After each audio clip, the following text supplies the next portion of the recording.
Hello, everyone. Welcome. It is my pleasure to introduce today Sabrina Inowlocki, who is now a Marie Curie fellow at Leuven within a career restart panel. Before the restart, she has finished a PhD in Brussels, and after that she held postdoctoral fellowships from the FNRS, also the Golda Meir. She has been a Golda Meir fellow at the Hebrew University of Jerusalem and a visiting scholar at Harvard Divinity School. And she also secured the position of junior professor at the University of Lausanne before the career break. But even then, before that, she published extensively in the largest journals in the field. There's articles in Harvard Theological Review, the journals of biblical literature, and Vigilia Christiana, among many others. She works currently on Christian collective biographies from Eusebius of Caesarea to Isidore of Sevilla. And her current project in Leuven examines these biographies collectively, analyzing them in their own terms. She's looking at their complexity as a whole. And today, she'll be speaking in our seminar. Welcome. Thank Sabrina, you, Dan. Thank you very much for that introduction. Thank you to Valentina also, and to Andy for inviting me. I'm excited to share that research, which actually is becoming an article that has been now accepted for publication in the Journal of Late Antiquity. I just want to say a few words. So as Dan said, the project that I'm currently doing at Leuven is about the De Viris Illustribus from Eusebius, although Eusebius didn't write the De Viris Illustribus, but the roots of Jerome's De Viris Illustribus are in Eusebius, to Isidore of Seville. Hopefully I will get to Isidore at some point because there's already a lot of material. And so I started to work on Eusebius and his literary catalog in the Historia Ecclesiastica. And then that brought me to Pamphilus, who wrote this catalog of this library, the Pinaces. And I started to dig a little bit deeper on Pamphilus, and I got hooked. And that's how I found myself writing a lot more than I thought about him. And then I realized that a lot of the material that we have about Pamphilus has to do with autography. I will get to his biography in a minute. I just wanted to explain how I get to this subject. And I'm going to start with explaining why I think autography is interesting. First of all, I will start with that quotation from Drew Gilpin Faust, who is a historian and a former president of Harvard. And she recently wrote, I quote, "Students who are no longer required to learn it will miss the excitement and inspiration that I have seen them experience as they interact with the physical embodiment of thoughts and ideas voiced by a person long since silenced by death. Handwriting can make the past seem almost alive in the present." That was quoted not too long ago, a few months ago in The Atlantic. And I thought that was interesting because that reflects our anxiety in this digital age about the loss of the physical book, and also the loss, and which is part of it, the loss of the use of handwriting. And I guess that's also what brought me to that subject. And so in my work here, I consider autography as part of the physicality of the book, even when this autography is actually not material, even if it's only claimed, when the copy doesn't actually include the handwriting of the individual who wrote in question. We will see how it's displayed here later.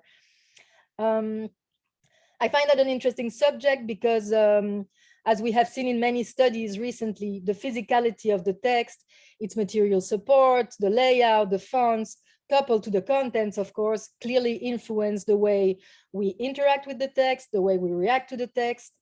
And also because the physicality of the text alone can be a strong engine for social and religious power. So writing in the sense of graphic representation of language, I think, is also an enticing angle from which to approach what I would call the triple A,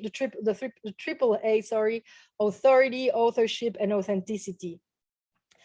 Now, autography really stands out in antiquity because authors actually almost never put their text pen to paper themselves. Genuine autographs were rare, apart from some personal letters. Even emperors sometimes wrote them in their own hand. Because of imperial sculpture, because the imperial book culture's heavy reliance on dictation. The process of copying down a text was largely considered a menial task, a task for slaves, and it was almost never connected to authorship, even in literary or iconographic representations. Thomas Habinek and also Sarah Blake have shown in their work how the slaves who made the copies were completely invisible. And Thomas Habinek says, I quote, "By continually emphasizing its role in the creation of honor, literature implicitly accepts and reinforces a system that is ultimately dependent on the radical dishonor of the slave. And it is that radical dishonor that led to a radical invisibility in the text." But that is not always the case. And as far as the books are concerned, Peter Brown has noted a change in late antiquity, a shift from the representation of the man of the muses, that is the aristocrat that we occasionally see on sarcophagus staring at the book, to the Christian evangelist or scribe or the bishop with their holy book. And I'm bringing this up because Mark Vesey looks at this passage of Peter Brown, and he elaborates on this image, and he asks about another shift, and this is something that really interests me. He says, there's also a shift from the non-representation of the invisible slave copyist to the appearance in late antiquity of the scribe or the holy scribe. In other words, what was an activity that was largely unseen and unworthy of representation, writing sua manu on one's own hand, seemed to unexpectedly gain authority and prestige at the end of antiquity and the early Middle Ages. And why is that? How come? The evidence for this are, for example, the numerous colophon subscriptions which emerged from the 4th century onwards, in which elite individuals sign in their own name their corrections of classical texts. And Alan Cameron obviously has written a lot about that. Now, with the Christianization of the empire, the idea of transcendence that is inherent to that of sacred scriptures changes the picture, obviously. The Christian copyist slowly emerges as a holy figure at the crossroads between the holy scribe and the humble slave. The dictating master, however, is no longer the aristocratic master author, as Sarah Blake has called him, but rather the divine logos, Christ, or God himself. For Augustine, the first one to say so, the apostles were the hands that noted down what Christ dictated. For Gregory the Great, the sacred writers were the pen with which the Holy Spirit wrote. So today I want to return to that question, the question of the emergence of the visible scribe, introducing in the picture the person of Pamphilus of Caesarea. So for those of you who are not familiar with that figure, he was a teacher and the companion, very close companion of Eusebius of Caesarea, who is of course much better known. He died a martyr in Caesarea in 310, and he is often credited with founding the famous Library of Caesarea, which is in fact sort of a restoration of Origen's library. And he also founded a school at Caesarea. And even though he never knew Origen personally, because chronologically they couldn't have met, he's always wrongly, incorrectly represented in scholarly literature as his disciple, which he wasn't. He co-authored with Eusebius the Apology for Origen, and we also have a dozen of subscriptions or colophons in which his name appear, mainly in biblical manuscripts. The reason why I think Pamphilus needs to be examined more closely is because the evidence we have about him includes a surprisingly large number of references to autography. And after working on this for a while, I have been asking myself whether his work or its reception could constitute some sort of watershed in the transition from the ancient writer as author to the late antique author or some late antique authors as writer in the literal sense, that is, as scribe. I find it very intriguing that both Eusebius and Jerome, when they talk about Pamphilus, present him as an author. Eusebius in the Historia Ecclesiastica tells us that he co-wrote with him the Apology for Origen, and in Jerome, he's part of the De Viris Illustribus as an author because it's a list of authors. But at the same time, they deny him this authorship, and they clearly depict his activity as mainly scribal. So to put it differently, they present him somehow as an ideal author, especially because he's a scribe and not an author, which is really strange and paradoxical. So that really got my attention. Within this framework, the references to autography become all the more significant. As Roger Chartier has explained, the fetishization of the hand visible in the passion for literary autographs and typical of the pre-Romantic and Romantic period has little to do with earlier paradigms of writing. In the case of Pamphilus, I wonder what is that paradigm and how can we interpret it? So first of all, I want to emphasize the fact that what we have from Pamphilus are not primary autographs. That means that he's not something that he wrote as the author. They are secondary autographs. He's writing in his own hand the writings of someone else, namely Origen. Although most scholars concur that autographs were rare in antiquity, they are undeniably attested. Quintilian, for example, discouraged dictation and favored writing at night. The Roman rhetor Julius Victor in the 4th century said that the ancients wrote in their own hand to those who were close to them. But the slaves continued to illegibly copy texts until late antiquity. Autography remained a rare phenomenon. According to Raffaella Cribiore, I quote, "No doubt authors beyond Libanius put pen to paper, but the silence of the sources has some weight. Dictation became irresistible." Now, we have some striking examples of autographs and especially secondary autographs from the beginning of the 4th century and onwards. Some of them are well known, but nonetheless they're worth noting, such as those of Melania the Younger and Theodosius II, who was nicknamed the calligrapher. And of course, Pamphilus is another such example. The first witness and supporter of his autographic work is none other than Jerome. And then I will now share my screen so you can have the text. 1 second. It should work now, yes. Yes.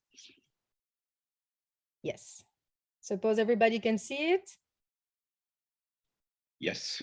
Okay, very good. So that's the text. I read it with you.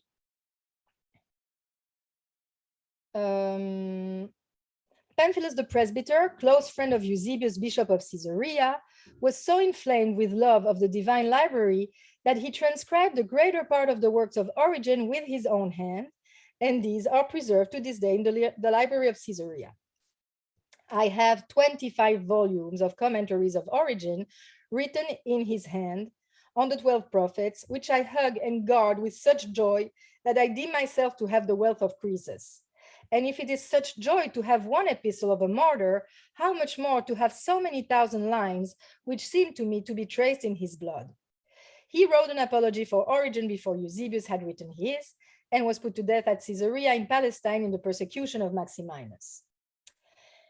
So this testimony is crucial because it describes, in fact, Pamphilus' handwritten copies as if they were textual relics.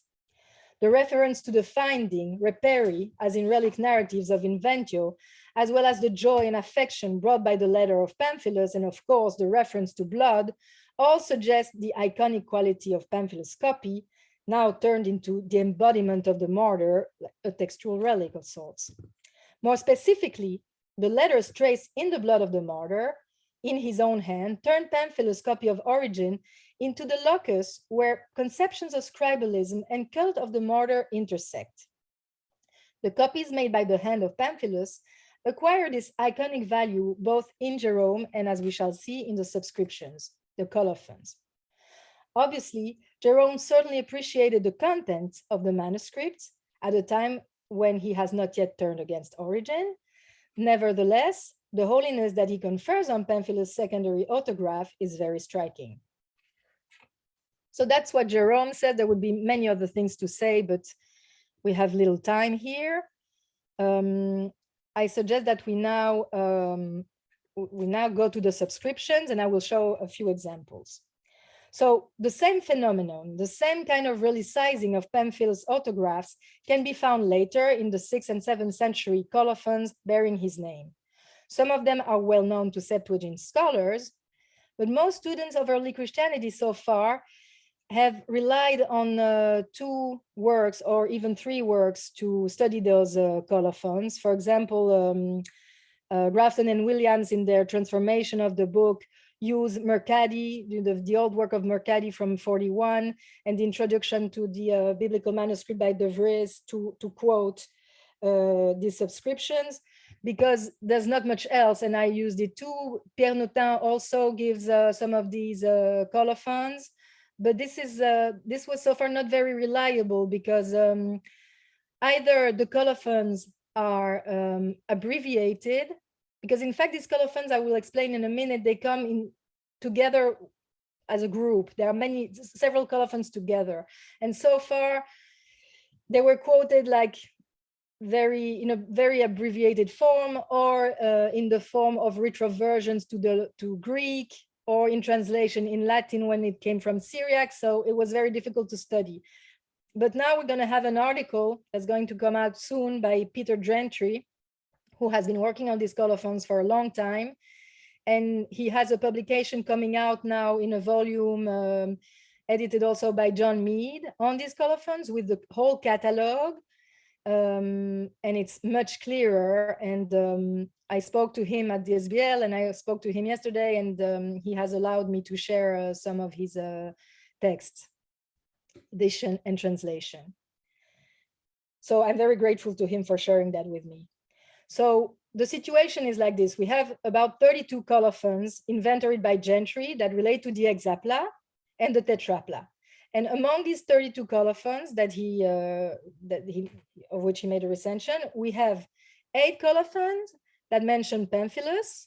He's always mentioned with a collaborator, 6 times with Eusebius and twice with Antoninus. So Antoninus is most likely a student of his. He's mentioned, it's probably the same Antoninus that is mentioned in the Martyrs of Palestine, written by Eusebius. And we also have 4 others which mention Eusebius alone this time. Among the 8 colophons of Pamphilus, 5 mention autography explicitly. It must be noted from the outset that the originals of Pamphilus subscriptions have been lost. What we read now in those manuscripts are copies of copies of copies, so to speak. There are also quotations of the original colophons. We will see in a minute in the example. And they are very hard to analyze and to understand sometimes because we have a series of colophons together, a later colophon quoting the colophon of Pamphilus and other colophons, it's sometimes difficult, we will see now, to understand what belongs to what. Need to be careful with the time because I see that I speak maybe a little too much. So also, unlike what we read in Jerome talks about holographs, whole texts written in the hand of Pamphilus. Here, we're not talking about holographs, we're talking about corrections. The corrections are handwritten, not the whole text. It makes sense because Pamphilus was an aristocrat. It is very unlikely that maybe not unlikely because Jerome said he did so, but it's likely that a lot of his copies were done by slaves or students and that he only corrected them in his own hand. So we will now examine one of these famous colophons. So now here you see the picture of the end of Esther in Codex Sinaiticus. What you see here is the colophon in question. Of course, it's difficult to read here. I will give a transcription. And there we go. Collated against a most ancient copy, corrected by the hand of the holy martyr Pamphilus. At the end of the very same ancient book, which goes from the first book of Reigns and stops towards Esther, lies a handwritten signature in large characters of the martyr himself, reading thus. So that's the introduction. That's the late antique subscription that reproduces, that quotes the original of Pamphilus, transcribed and corrected against Origen's hexapla, which have been corrected by himself. Antoninus the confessor collated, I, Pamphilus, corrected the book in jail. So this is a very interesting colophon, because it doesn't only talk about the philological work, it also tells us that Pamphilus did that when he was in jail, waiting martyrdom. And then we have another little note that says, through the abundant grace and largesse of God, were it not pompous to say, it would not be easy to find a copy coming as close in quality to this copy. So now what I've been doing with that is trying to understand each level of the colophon and what they mean and what is their significance in isolation and together. And I start with the piece by Pamphilus. So Pamphilus' signing of his own corrected version appears to signal the self-proclaimed guarantee of a text of high quality. Pamphilus claims that he has corrected a text that was transcribed from a copy corrected by Origen himself from his hexapla.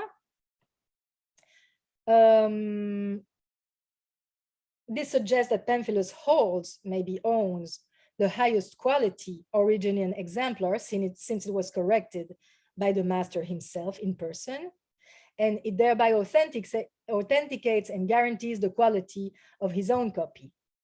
Now we know through Jerome that Pamphilus and Eusebius were responsible for the dissemination of the exemplaric text that was read in Palestine. So Pamphilus' signature certainly bore the authority and prestige necessary to such a project.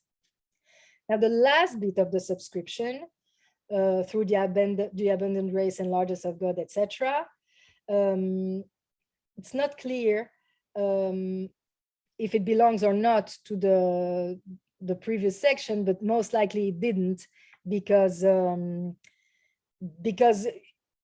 Pamphilus is always praised for his humility. It would be surprising if he himself was praising the quality of his copy. So most likely this is a later thing. And maybe the same hand, now the same very old book disagrees. I can't read it, one second, because I have the, yeah. Now the same very old book disagrees with this volume in respect to certain proper names. Now, I also want to emphasize that the fact that Pamphilus claims ownership, or the use at least, of Origen's own books is also a mode of constructing a sort of scholarly diadoche. This is clearly the case in the colophons that mention Eusebius. I cannot delve into detail now, but we can discuss it later. Now, I want to draw attention on the first part of the colophon, the later part, because a new phenomenon occurs when this scribe mentions, and you see that he mentions it twice, Pamphilus' autograph.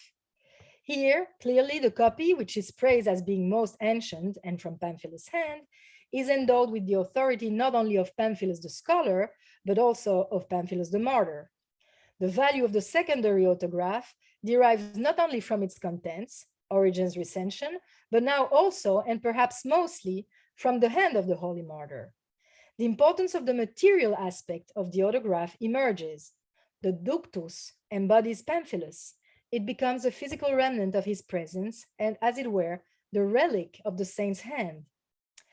Now, something new that I wanted to show you that thanks to Peter Gentry, I found out in the last few days. And I find it really interesting, and I would love to have some feedback on this because I'm not sure quite what to do with this. In some of these Syriac colophons, he shows in the text, as you can see, that Pamphilus, not Pamphilus, Pamphilus, but there's iotacism there, most likely, has been added in the margin. Now, I wish I knew Syriac. I don't know Syriac, but I spoke to him and he explained to me that these words are Eusebius of Pamphilus. In the translation here, The version of the 70 was transcribed from the Exapla, where the Hebrew had been collated according to the Hebrew of the Samaritans and was corrected by the hand of Eusebius of Pamphilus. Now, it's very interesting. Why do we have that Greek in the margin? We have more or less the same colophon in this other manuscript, and also Pamphilus in the margin. So I have two ideas that are self-contradictory, so I would love to know what you think. On the one hand, it seems to me that because usually, if I'm not mistaken, when we find this kind of Greek word in the margin, it's usually to give some sort of explanation when something is not clear. So does that mean that Pamphilus was put in the margin because this name would not have been known, and it somehow requires some kind of return to the Greek text to explain? Or is it possible that it's the contrary? Because it says, it talks about Eusebius, basically, Eusebius of Pamphilus, which is how the ancients refer to Eusebius. Eusebius apparently took this name after his master. So can it be that they wanted to specify that we're talking here about Pamphilus, the famous Pamphilus, the Greek Pamphilus, who is a martyr and who is apparently well known? I am not sure. So we can talk about that later too.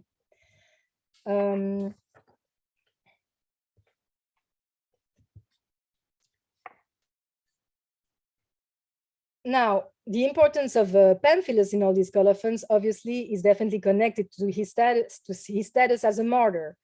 The intersection between martyrdom and autography as a place of authentication and authority is not unique to Pamphilus and is deployed in earlier Christian sources.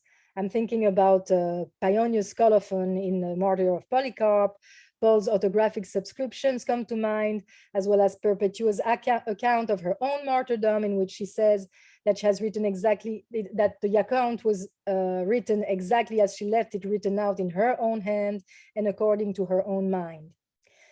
Strikingly, like Pamphilus in one of the subscriptions, she writes while in prison before suffering martyrdom. And the fact that the later scribe mentions hyposemeiosis, her signature, in large characters, that's how I translated in Greek en plate. Peter Gentry translated it differently, but he translated broadly speaking, but I think here it makes more sense to understand that it designates large letters. This is, of course, intriguingly reminiscent of Paul's Galatians 6:11, even though the words are not the same because he used pellikos grammasin.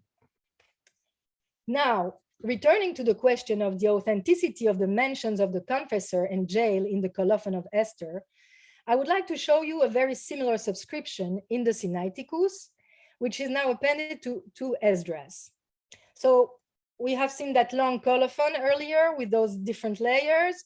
We have actually another one very similar into Esdras, but much shorter, collated against a most ancient copy, corrected by the hand of the holy martyr Pamphilus, at the end of which, the copy, is a certain autograph subscription, reading as follows, and then again, it's a quotation of an original, supposedly an original subscription, transcribed and corrected against Origen's hexapla, and Toninus collated, I Pamphilus corrected.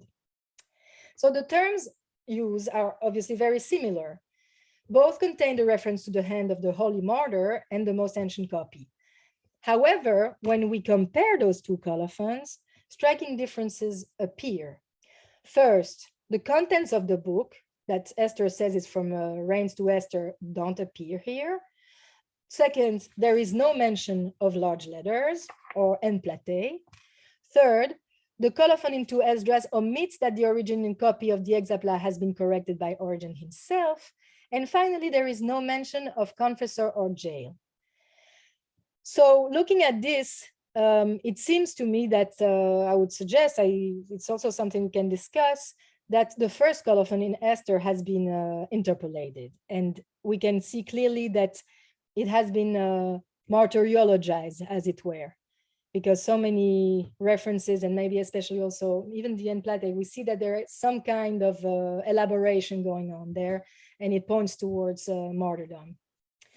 And I don't know how much time I have left. Am I in the limits, Dan?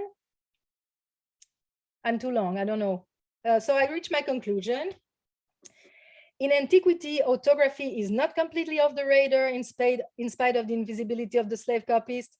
Pamphilus, the non-author scribe, is the first one we know for whom a connection is established between his doctus and his name. This may lead us to think that autography and Christianity were somehow connected. Yet, it would be a mistake to consider that Christians or Jews were responsible for this due to their relationship to a text considered holy. Of course, as Heinz Heitzen has shown in her work on Christian scribes, regular Christians started to make copies of scripture for their own usage, sua manu. But Galen did not behave any differently, both with his own works and with copies of other authors, which he apparently copied himself. Nevertheless, the fact that a Christian appears to be the first to sign his handwritten corrections is intriguing. Apart from one earlier subscription in a Cicero manuscript dated to the 2nd century, Pamphilus is the first individual we know of to have signed the correction of his copies. Quite the paradox for someone who renounced, apparently, authorship out of humility. But the context, as we have seen, is that of scholarly discipleship, philosophical and philological diadoche.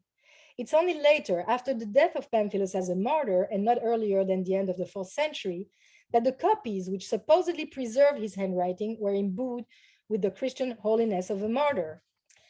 Therefore, I would argue that even though the loss of so much ancient literature may warp our interpretations, if we work with what we have, Pamphilus represents quite an interesting case, that of an elite intellectual who chose to self-fashion as a scribe rather than as an author, unless this is the interpretation of Eusebius rather than his own, and who conferred authority on his copies by affixing to them signed subscriptions. To put it differently, he's our first instance of a Christian scholar self-consciously producing an authoritative eponymous secondary autograph. The authority bestowed later on this secondary autograph was also derived from his status as a martyr. Side by side with what is often labeled the Book of the Heart, the hand of the Holy Martyr was to play a new role in the transformation of the book into a relic. Thank you very much.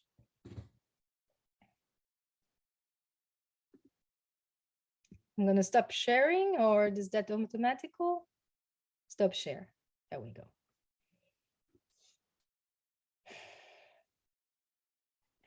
So Still muted, Valentina.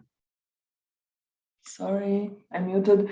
So thank you very much, Sabrina, for this very interesting presentation. We open now the Q&A session, so please raise your hand if you have questions or send in the chat your messages.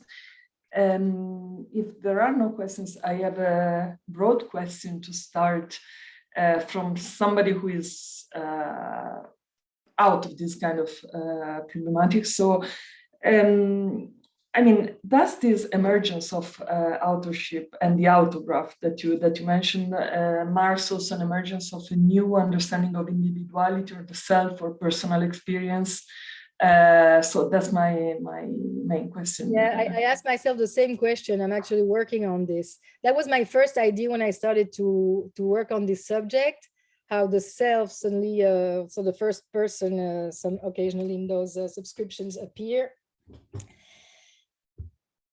I think on the one hand, I don't want to be obsessed with Pamphilus, because when you work on something, you tend to, and maybe I tend to do that, to, you know, to see it with aggrandized, and you think that it's the beginning of everything. So on the one hand, I think I need to be careful not to do that, especially since we do have some other colophons, like in the Martyr of Polycarp, or even in the Jewish Hellenistic times, the colophon for Esther in the first person, even though it's not about correcting texts. But there's definitely something going on there. This is a work in progress, and I don't have definitive answers, but I think this is certainly something to examine in further detail. And I find it quite fascinating, especially in the light of later colophons also. For example, we have that very interesting text at the beginning of you know, oh, now my memory is it's doing me no favor. There's a colophon in a classical text, it will come back to me in a minute, in which the scribe presents himself also not in the first person, but he writes verses. He dedicates the work to Theodosius, and he presents himself almost as an author. And to the point that scholars have thought for centuries that he was the author of this work, which he's not. He's not. So there's definitely something going on, but I need to work more on this. No, thanks a lot for this. It's very interesting, and another, I mean, a thing in the air which came to my mind, but just for a broader, maybe, I don't know, examination of the issue is if this emergence of authorship, it's also related maybe to an emergence of the relationship with technical work, which is different, like with the skills, so collation, etc., which is different from what was the slave role before. But yeah, it's probably a very broad. Oh, you're right. You're right. And Hendrickson, in a work on autography, says that autography is especially relevant to technical treatises. So, and yeah, you're right, like medical knowledge also, like with Galen. So it's definitely there too. I think he's at the crossroads of different worlds, technical, biblical, literary, and so on. Okay, thank you very much. Thank you for your question. Thank you. I see Dan as a question now. Thank you. Very interesting paper and an interesting question. I have a note about the Greek name of Pamphilus. Yes, Pamphilus, I would love to hear that. Yes. In the Syriac manuscript written in Greek in the margin. It depends on what the scribe does elsewhere, of course, as always, elsewhere in the manuscripts. But I've seen it in some Syriac manuscripts and they are not producing new information. And the examples I have in mind, they just give the key word of the title again in the margin in Greek, without adding the title in Greek in the text. Just the main character or the main town. What I have in mind is a collection of excerpts from Ignatius of Antioch, but yeah, every excerpt in Syriac has its own title, very clear where it comes from. In the margin, the scribe adds Polycarp if the letter in Greek, if the letter is to Polycarp. But that information you also have in the Syriac is not meant to add. In that case, the one that I have in mind is not meant to add or correct. It's no, but it's important to say that, because again, you know, I don't want to look at it without and be too obsessed with it, thinking that every little hint has is so meaningful. I thought it might also not be so meaningful, but it's strange though. It is in some way. It is in some way. They made the step of, I mean, Pamphilus is mentioned in the Syriac text in what you showed us very clearly. So it's not a matter of, it's meant to underline something. It's not correcting, it's not, yes, yeah, it's underlining the name. Because if Pamphilus was mentioned as such, then I would say, okay, this is not so meaningful. But because it's actually Eusebius of Pamphilus that is written in the Syriac, the fact that they stress Pamphilus in Greek, I suppose there's some meaning, but if it is meaningful, does it mean that people don't know anymore who he is, or does it mean that they want to emphasize his presence? More of the latter. I mean, for the Syriac reader, the Syriac colophon is more clear than the scribal note, isolated scribal note in Greek in the margin. And the Syriac text is clear that's what's with Pamphilus there at that point, I thought. And the other thing that, yeah, it's very interesting, the interplay between how this small note circulates with manuscripts and with texts in manuscripts, and how they reinforce the whatever authority, however conceived of that text.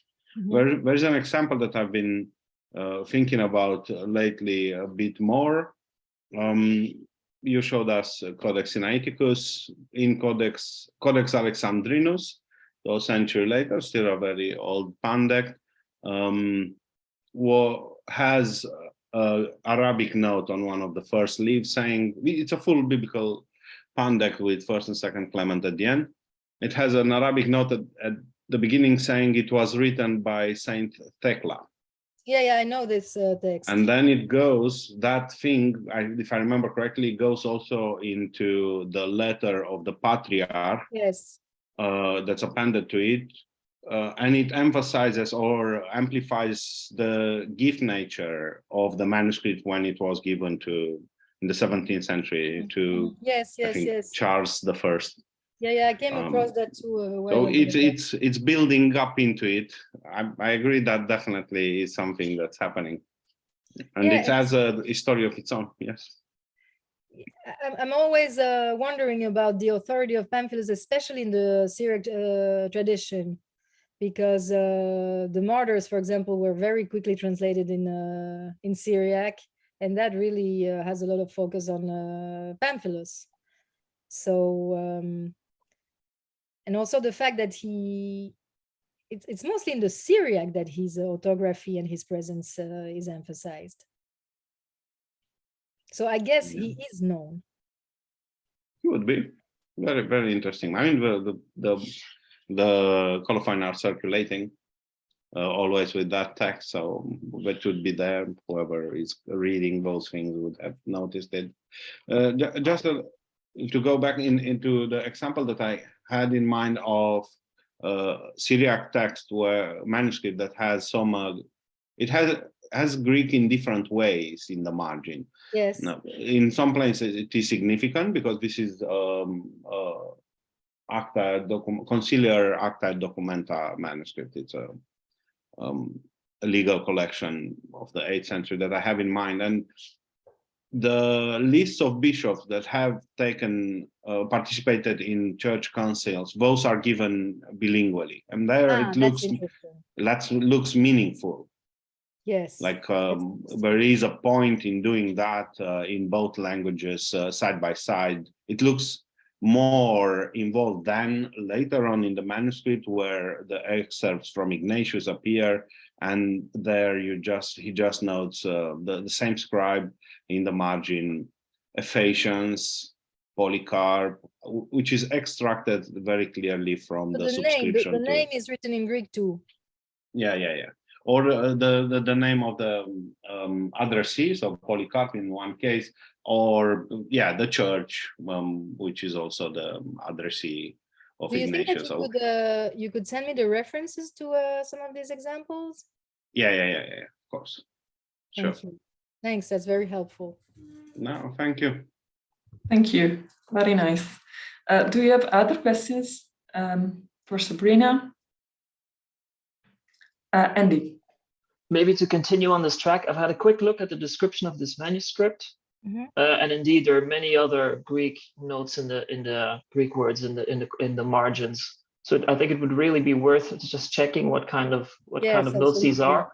Yeah. But I also spotted it's a relatively early manuscript, late 7th century. So I wouldn't be surprised that it was, well, it talks about collation and Greek biblical texts all the time. So I wouldn't be surprised if it just, well, it's related, of course, to the Greek and Syriac bilingualism. So I wouldn't be surprised if the one working on this would have known who Pamphilus was and maybe even read in Greek.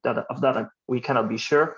So it might just be an early kind of indication of interest in Pamphilus. I'm not really aware of it later on. So this might just be connected to the Greek and Syriac bilingualism we have in this period. Definitely have to do that work of sifting through this manuscript. I wasn't aware of this until 2 days ago. Yeah, I checked the colophon. Frustratingly, it mentions the name of the scribe, but Lazarus, but not where it was made. So it could well be one of the monasteries where you have a huge production of Syriac translations from Greek, that kind of thing. So I wouldn't be surprised. Maybe Yes. maybe that scribe is known from another manuscript as well. I have no idea at this point. You need to check further, but I think that it's definitely worth exploring, even if it's just a manuscript with the other Greek notes. I will make Peter Gentry work a little bit on this.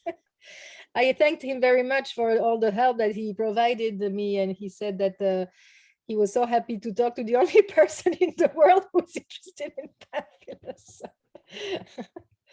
That makes for a lot of conversations for the future. But regarding, if nobody else has a question for the moment, I would like to, oh, you have a question, Dan? Oh, Annette? Oh, Annette, please.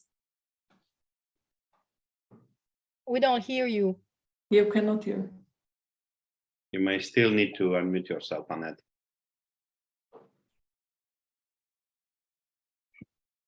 It's strange because the little sign for muted is not there. Yeah, it would seem that. Maybe you can write it on the chat. Can you hear me now? Yes. Oh, yeah. Yes, we do. I do the wrong microphone input. It's always a mess with Zoom. Sorry. Thanks a lot for your talk. I'm just have a question, and I'm not sure whether I missed a point in your talk.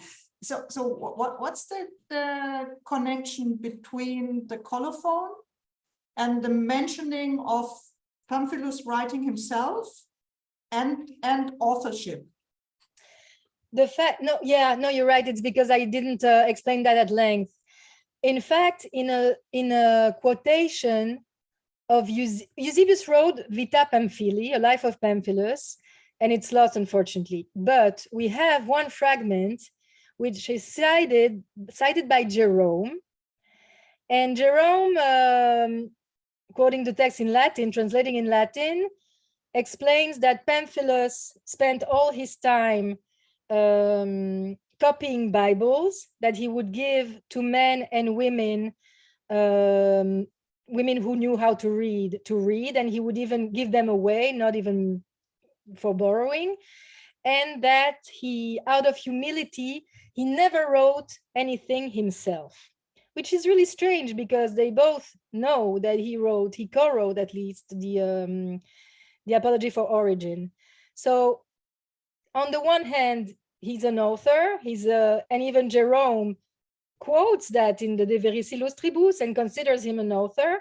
On the other hand, we have that flip back where he's the best one and he's praised because he's not an author and he's a scribe. So, and this is made out of humility. And so there is this kind of strange paradox going on where both authors, both Eusebius and Jerome, quoting Eusebius and accepting the citation, at the same time, talk about his authorship and make him an author very clearly, and on the other hand, deny him authorship. And so in this paradox, I see this articulation of the birth of this idea that an author is a scribe. And to give another example, Pamphilus wrote this Apology for Origin, or co-wrote it with Eusebius. Like what is usually accepted is that he produced 5 books in prison and Eusebius only added a 6th book after his death. But what we have is only the Latin translation in 1 book by Rufinus. So that's all we have. When we read it, it's made only of quotations by Origin, almost only quotations of Origin. And in Eusebius, we have also a lot of works like this where basically he's quoting documents and quoting authors. So the idea that the author, Eusebius or Pamphilus, is someone who is actually a scribe because what he does is actually copying other authors, is really interconnected, and I find that interesting. Thank you. Does that answer your question? Now I got more. Thank your yes, point. yes. Yeah, thank you.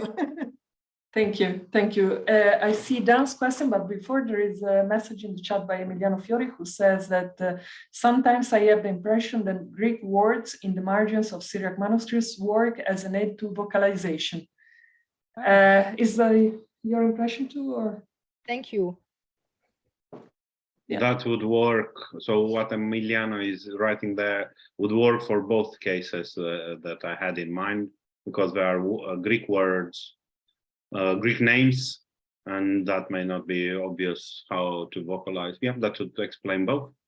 Thanks, Emiliano. If I may interrupt, I think that's the case with the Concilia participation list you mentioned, Dan. The one I have in mind from Constantinople, 381. There, I think that's the function to keep the Greek text, the Greek version, besides the Syriac version, to have all these strange names of places and persons nobody knows anymore. It makes sense. It makes sense.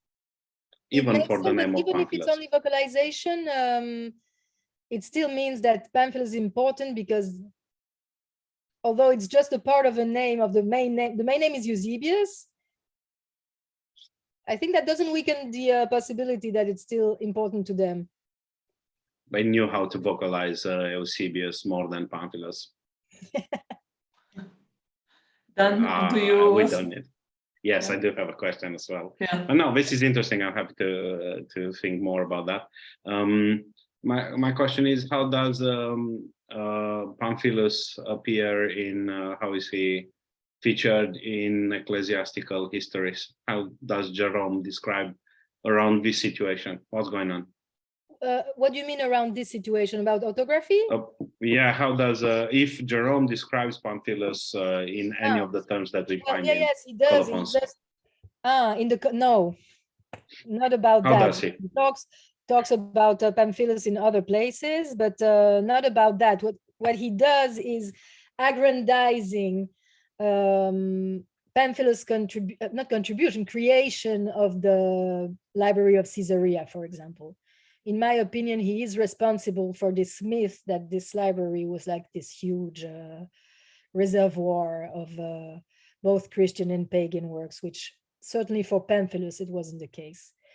But mainly he uses him a lot in the against Rufinus and in some letters, because he wants to demonstrate that Rufinus lied when he ascribed. I have to start from the beginning. In the De Viris Illustribus, which is 392-93, he claimed that he wrote the Apology for Origen. But later, after the Origenis controversy begins, he retracts this, and this is really important to him. He comes back to that several times in the Against Rufinus, to deny Pamphilus the authorship of the Apology for Origen. And that's why he cites this text from Eusebius about Pamphilus not being an author. And so it's very important to him. Why? Because Pamphilus was a martyr. And so by making him the author of the Apology for Origen, he also sanctifies somehow Origen's works. And so he tries to destroy that in his controversy with Rufinus. But it's very funny, because in an epistle later, he also says to Oceanos, he says, well, actually, maybe he did write it, but then martyrdom was his punishment for that. That was before he was a martyr, and then he was punished, he became a martyr. Very difficult to follow, throughout all these stages, what Jerome is getting at, but we can see also in later ecclesiastical histories, and this is a research that I want to do. I started doing it, I haven't finished yet. I really want to examine all these cases where Eusebius is mentioned as Eusebius Pamphilus or not, because Pamphilus definitely bestows authority on Eusebius by being associated to his name, and authors definitely play with that. And there also is a lot of you can read in many works that Eusebius called himself Eusebius of Pamphilus, but Eusebius did not. It's later on, I think, that it's happening. It's others who call him that. We have no trace of Eusebius calling himself Eusebius Pamphilus. I don't think. Okay, thank you. Annette, there's another question. Yeah, I just wanted reply to that, so we have no self-mentioning of Eusebius at all, which is more or less authentic because all the titles in the church history and so on, and in the manuscripts, and Yes, also if you take his letter to the Synod of Nicaea or after Nicaea, so you never actually know what he would have called himself. But I don't think so. But I think your point is valid insofar that the mentioning of Pamphilus is important for giving him this sense of also holiness and yes, and I think also to protect, and that's maybe also has to do with his perception as not being ultra orthodox. Exactly. It's also for later authors to be able to use his testimony and his writings, protecting himself being labeled a heretic, an Arian. That's very helpful. It's like it's really it's like an amulet almost. Okay, thank you very much. Do we have other questions? I cannot see any other questions, so I think if there are no other questions, we thank again Sabrina for her very insightful and interesting paper, and I thank also all of you, and see you next time. I also want to thank you all for your contributions and your ideas. That was helpful to me, and thank you again for the invitation and for listening to me. Thanks a lot. Bye. See you next time. Bye. See you. Thank you. Bye. Good seeing you.